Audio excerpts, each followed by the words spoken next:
രാഘവൻ കാറിലേക്ക് കയറിയപ്പോൾ ധീരവ് കാറ് മുന്നോട്ടെടുത്തു. അവരുടെ സംസാരം നീലിമ കേട്ടിരുന്നു. രണ്ടുപേരും എന്തോ രഹസ്യമായി പ്ലാൻ ചെയ്യുന്നുണ്ടെന്ന് അവൾക്കപ്പോൾ തോന്നി. അവൾ ഉടനെ ഒരു ഓട്ടോയിൽ കയറി അവരുടെ വണ്ടിയുടെ പിന്നാലെ വിട്ടു. അല്പദൂരം ചെന്നപ്പോൾ ഒരു വലിയ ഹോട്ടലിന്റെ ഉള്ളിലേക്ക് ധീരവിന്റെ കാറ് കയറി പോകുന്നത് നീലിമ കണ്ടു. അവൾ ഉടനെ ഓട്ടോ നിർത്തി ആ ഹോട്ടലിലേക്ക് നടന്നു. ധീരവും രാഘവനും അവളെ ശ്രദ്ധിച്ചില്ല. നീലിമ അവരിൽ നിന്ന് അകലം പാലിച്ചാണ് നടന്നത്. രാഘവൻ മുഖം അപ്പോഴും മറച്ചിരുന്നു. ധീരവ് അല്പം മുന്നിൽ ആർക്കും സംശയം തോന്നാത്ത രീതിയിലും രാഘവൻ അല്പം പിന്നിലുമായാണ് നടന്നത്. അവർ അല്പം കൂടി മുൻപിലോട്ട് ചെന്ന് ഒരു മുറിയിൽ കയറി. നീലിമ അവർക്ക് പിന്നാലെ ചെന്നുവെങ്കിലും അവൾക്ക് മുറിയിൽ കയറാൻ സാധിച്ചില്ല. രാഘവും ധീരവും തമ്മിൽ എന്താണ് സംസാരിക്കുന്നത്, എന്തിനെക്കുറിച്ചാണ് അവർ നേരത്തെ പറഞ്ഞതെന്നെല്ലാം നീലിമയ്ക്ക് അറിയണമെന്നുണ്ടായിരുന്നു. മുറി അകത്തുനിന്ന് ലോക്ക് ചെയ്തിരുന്നില്ല.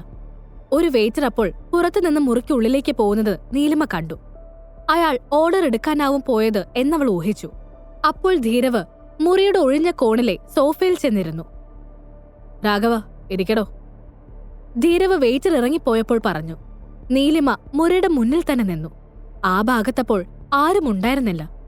അപ്പോൾ അകത്തുനിന്ന് ധീരവ് ചോദിച്ചു, എങ്ങനെയുണ്ട് തന്റെ മോൾക്ക്? ധീരവ് ചോദിച്ചത് കേട്ട് നീലിമ അത്ഭുതപ്പെട്ടു. ഇയാൾ സുഖവിവരം ചോദിക്കുവാണല്ലോ. അപ്പോ ഞാൻ വിചാരിച്ച പോലെ അല്ല. ഇവര് തമ്മില് മുൻപേ പരിചയം ഉണ്ടാവുമായിരിക്കും. വെറുതെ ഇവരുടെ പ്ലാൻ കാരണമാവും ഇപ്പൊ റാം കേസിൽ പെട്ടതെന്നൊക്കെ ഊഹിച്ചത് തെറ്റായിപ്പോയി, നീലിമ മനസ്സിൽ പറഞ്ഞു. കുഴപ്പമില്ല സർ, അവൾക്ക് ഇപ്പൊ സുഖമുണ്ട്, രാഘവൻ പറഞ്ഞു. ധീരവ് മൂളി. അപ്പോൾ വെയിറ്റർ ഫുഡുമായി വരുന്നത് കണ്ട് നീലിമ ഡോറിന്റെ അരികിൽ നിന്ന് അല്പം മാറി നിന്നു. അയാൾ വരുന്നത് കണ്ടപ്പോൾ ധീരവും രാഘവനും സംസാരം നിർത്തി. ഫുഡ് മുറിയിലെ ടേബിളിൽ കൊണ്ടുവച്ച ശേഷം വെയിറ്റർ മുറിയിൽ നിന്ന് പോയി. വെയിറ്റർ പോയ ശേഷം നീലിമ വീണ്ടും മുറിക്ക് മുന്നിലേക്ക് ചെന്നു. അവൾക്ക് പെട്ടെന്ന് സുഖാവട്ടെ, താൻ വിഷമിക്കണ്ട, ധീരവ് പറഞ്ഞു. എന്നിട്ട് അയാൾ പോക്കറ്റിൽ നിന്ന് 4 500 നോട്ടെടുത്ത് രാഘവനെ നീട്ടി. ഇത് വെച്ചോ, മോൾക്ക് എന്തേലൊക്കെ വാങ്ങിക്കൊടുക്ക്, ആരോഗ്യം മെച്ചപ്പെടട്ടെ, ധീരവ് പറഞ്ഞു. അത് കേട്ട് നീലിമ അയാളെ നോക്കി. പാവം, ഇയാള് ഞാൻ വിചാരിച്ച പോലെ ദുഷ്ടനൊന്നുമല്ല. കണ്ടില്ലേ കാശൊക്കെ കൊടുക്കുന്നേ. ആ കുട്ടിയുടെ സുഖവിവരം അറിയാൻ അച്ഛനെ കാണാൻ ചെന്നതാവും ഇയാള്.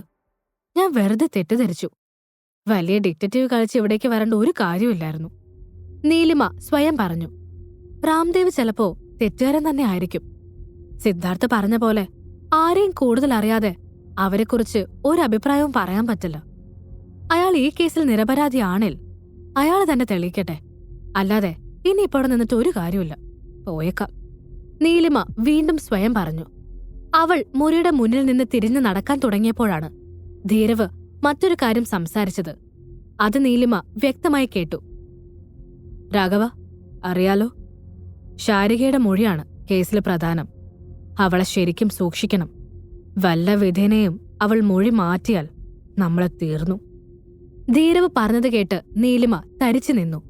പീഡനത്തിന് ഇരയായ കുട്ടിയുടെ പേര് ശാരിക എന്നായിരിക്കും എന്നവൾ അപ്പോൾ ഊഹിച്ചു. നീലിമ മുൻപ് കണ്ട ന്യൂസിലൊന്നും കുട്ടിയുടെ പേരുണ്ടായിരുന്നില്ല.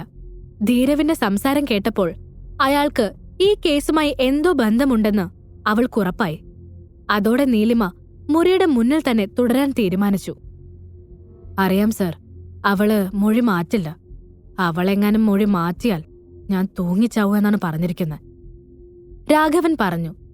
ആ ഗുഡ്, അവള് മൊഴി മാറ്റിയാൽ അല്ലെങ്കിലും നീയും അവളൊന്നും ജീവനോട് കാണില്ല, ധീരവ് ഭീഷണി പോലെ പറഞ്ഞു. അത് കേട്ട് രാഘവൻ ഞെട്ടിയതുപോലെ നീലിമയ്ക്ക് തോന്നി. അപ്പോ ഇവനും അവനൊക്കെ കൂടിയാണ് ആ പാവൻ റാമിനെ ചതിക്കാൻ ശ്രമിക്കുന്നത്. ശരിയാക്കി തരാം. ദൈവമേ, ഞാനിതെങ്ങനെ തെളിയിക്കും, നീലിമ ആലോചിച്ചു. അപ്പോൾ പെട്ടെന്ന് അവൾക്ക് ഒരു ഐഡിയ തോന്നി. നീലിമ ഉടനെ പോക്കറ്റിൽ നിന്ന് ഫോൺ എടുത്ത് വീഡിയോ റെക്കോർഡർ ഓൺ ചെയ്ത ശേഷം മുറിയുടെ മുന്നിൽ നിന്ന് ഡോറിന്റെ കീഴിൽ ഫോൺ നീക്കിവെച്ച് ധീരവിനെയും രാഘവനെയും കാണാവുന്ന തരത്തിൽ സ്ഥാപിച്ചു. അതിൽ അവർ പറയുന്നതെല്ലാം പതിയുന്നുണ്ടായിരുന്നുവെന്ന് ഒന്നുകൂടി ഉറപ്പിച്ച ശേഷം നീലിമ അവര് കാണാതെ മാറി നിന്ന് വീണ്ടും സംസാരം ശ്രദ്ധിച്ചു. ഇതെല്ലാം റെക്കോർഡ് ആവുന്നുണ്ടെന്നറിയാതെ രാഘവനും ധീരവും സംസാരം തുടർന്നു. ഇല്ല സർ, ഞങ്ങൾ ചതിക്കില്ല. പിന്നെ നമ്മള് പറഞ്ഞുറപ്പിച്ച 5 കോടി വേഗം കിട്ടില്ലേ? രാഘവൻ ചോദിച്ചു. ഉറപ്പായും തരും. എനിക്ക് രാംദേവ് ജയിലിൽ കിടക്കുന്നത് കാണണം. അത് സാധിച്ചാൽ നീയൊന്നും വിചാരിക്കാത്ത അത്രയും വലിയ നിലയിൽ നിന്റെയും മോളുടെയും ജീവിതം മാറും. ധീരവ് പറഞ്ഞു. എന്നാലും സർ, ചെറിയൊരു കുറ്റബോധം ഉണ്ട് എനിക്ക്. രാഘവൻ പറഞ്ഞു. എന്തിന്? ധീരവ് ചോദിച്ചു. അത് രാംദേവ്, അയാൾ ഒരിക്കല് ഞങ്ങൾ ഒരുപാട് സഹായിച്ചിട്ടുണ്ട്. ഞങ്ങളുടെ അവസ്ഥ ആരോ പറഞ്ഞറിഞ്ഞ് വീട്ടിലേക്ക് വന്നതാണ്. അവൾക്കും ഞങ്ങൾക്കും വേണ്ടി കുറെ നല്ല കാര്യങ്ങൾ ചെയ്തിട്ടുണ്ട് അയാള്. അന്നെടുത്ത ഫോട്ടോസാണ് ഇപ്പോൾ മോശമായ ആളുകൾ പ്രചരിപ്പിക്കുന്നത്. അത് സാറിന് അറിയാലോ. മോളെ സ്കൂൾ ഫീസിന്റെ കാര്യത്തിലൊക്കെയും അയാൾ കുറെ സഹായിച്ചിട്ടുണ്ട്. അങ്ങനെ ഒരാളെ ഇങ്ങനെ ചെയ്യാത്ത കുറ്റത്തിന് ജയിലിൽ കയറ്റുമ്പോ ഒരു കുറ്റബോധം. രാഘവൻ പറഞ്ഞു. അത് കേട്ട് നീലിമയ്ക്ക് അയാളോടും മകളോടും ദേഷ്യം തോന്നി. ധീരവ് അപ്പോൾ ഒരു ബിയർ ബോട്ടിൽ തന്റെ ബാഗിൽ നിന്ന് എടുക്കുകയായിരുന്നു. ഇത്രയും സഹായിച്ച റാമിനോട് നിങ്ങളൊക്കെ ഇത് തന്നെ ചെയ്യണം.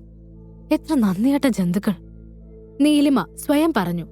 അപ്പോൾ രാഘവൻ ധീരവിന്റെ നേർക്ക് വീണ്ടും നോക്കി. താൻ പറഞ്ഞ വാക്കുകൾ ധീരവിന് ഇഷ്ടമായിട്ടില്ല എന്ന് രാഘവന് അയാളുടെ മുഖം കണ്ടപ്പോൾ മനസ്സിലായി. ഉടനെ രാഘവൻ പറഞ്ഞു.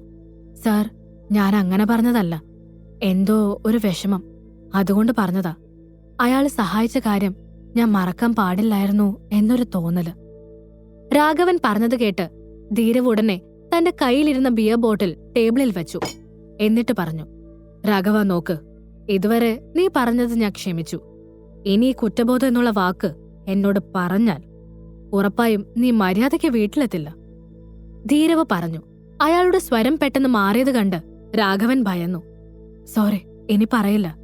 ഞാൻ ഓരോന്നോർത്തപ്പോൾ അറിയാതെ പറഞ്ഞു പോയതാണ്. അല്ല, സാറ് പറഞ്ഞ കാശ് ഉടനെ കിട്ടില്ലേ? രാഘവൻ ചോദിച്ചു. റാം ജയിലിൽ കയറുന്നന്ന് തനിക്ക് ഞാൻ പറഞ്ഞുറപ്പിച്ച 5 കോടിയും കിട്ടിയിരിക്കും. ചിലപ്പോ അതിൽ കൂടുതലും തരും. ഞാൻ ജയിലിലിരുന്ന സമയം എന്റെ അവസരങ്ങൾ മുഴുവൻ തട്ടിയെടുത്ത് ആളുകളുടെ കണ്ണിലുണ്ണിയായി അവൻ കുറെ നാള് വിലസിയതല്ലേ. ഇനി അവൻ ജയിലിൽ കിടക്കട്ടെ. ധീരവ് അരിശത്തോടെ പറഞ്ഞു. അത് കേട്ട് രാഘവൻ അവനെ നോക്കി. സർ, ഞാനൊരു സംശയം ചോദിക്കട്ടെ? രാഘവന്റെ ചോദ്യം കേട്ട് ധീരവ് അയാളെ നോക്കി. ഹാ, എന്താ? ധീരവ് ചോദിച്ചു. അല്ല, രാംദേവ് ശരിക്ക് സാറിന്റെ കാര്യത്തിൽ നിരപരാധിയല്ലേ? അയാളല്ലല്ലോ സാറിനെ ജയിലിൽ കയറ്റിയത്. സ്വാഭാവികമായും സാറിന് വന്ന അവസരങ്ങൾ അയാൾക്ക് കിട്ടിയതല്ലേ. അപ്പൊ പിന്നെ അയാളോട് എന്തിനു പ്രതികാരം ചെയ്യണം? അയാൾ എന്ത് തെറ്റ് ചെയ്തു? രാഘവൻ ചോദിച്ചത് കേട്ട് ധീരവ് അയാളെ രൂക്ഷമായി നോക്കി. തന്റെ ചോദ്യത്തിൽ എന്തെങ്കിലും അബദ്ധം പറ്റിയുവെന്ന് രാഘവന് തിരിച്ചറിയാൻ സാധിച്ചില്ല. അയാൾ ധീരവിന്റെ നേർക്ക് നോക്കി നിന്നതല്ലാതെ പിന്നെ ഒന്നും സംസാരിച്ചില്ല. രാഘവൻ ആവശ്യമില്ലാത്തൊന്നും അന്വേഷിക്കാൻ നിൽക്കണ്ട. റാം എന്ത് ചെയ്തു ചെയ്തില്ലെന്നൊന്നും താൻ അറിയേണ്ട കാര്യമില്ല. ഇപ്പോ ഞാൻ പറഞ്ഞത് എന്താണോ അത് മാത്രം ചെയ്യാൻ നോക്കിയാൽ മതി, ധീരവ് പറഞ്ഞു. അയാളുടെ മുഖം അത് പറയുമ്പോൾ ദേഷ്യത്തിൽ ചുവന്നിരുന്നു. ക്ഷമിക്കണം, ഇനി ആവർത്തിക്കില്ല, രാഘവൻ പറഞ്ഞു. തന്റെ മോള് മൊഴി മാറ്റാതെ ശ്രദ്ധിക്കണം. അവളെ ആരെയും കാണാൻ അനുവദിക്കണ്ട. എങ്ങനെ മൊഴി മാറ്റിയാൽ അറിയാലോ എന്നെ? ധീരവ് ചോദിച്ചു. രാഘവൻ അതിനെല്ലാം മനസ്സിലായ പോലെ തലയാട്ടി. ഇതെല്ലാം കേട്ടു നിൽക്കുകയായിരുന്ന നീലിമ അയാളുടെ മകളെ നേരിൽ കണ്ട് റാമിന് അനുകൂലമായി മൊഴി കൊടുപ്പിക്കാമെന്ന് വെച്ചാൽ അതിന് ഇനി സാധിക്കില്ലെന്നവൾക്ക് അപ്പോൾ മനസ്സിലായി. അവളെ കാണാൻ പോലും രാഘവൻ സമ്മതിക്കില്ലെന്നും ഉറപ്പാണ്. റാമിനെ രക്ഷിക്കാനുള്ള ആകെ തെളിവ് താൻ മൊബൈലിൽ റെക്കോർഡ് ചെയ്ത വീഡിയോ മാത്രമാണ്. അതെത്രയും വേഗം സുരക്ഷിതമായി എവിടെയെങ്കിലും എത്തിക്കണം. നീലിമ ചിന്തിച്ചു. രാഘവൻ ഇപ്പോൾ പുറത്തേക്ക് വരുമെന്നും അയാൾ മൊബൈൽ കണ്ടാൽ എല്ലാം അതോടെ തീരുമെന്നും മുൻകൂട്ടി മനസ്സിലാക്കിയ അവൾ ഉടനെ ഡോറിന്റെ കീഴിൽ വെച്ച ഫോൺ തിരികെ എടുക്കാൻ ശ്രമിച്ചു.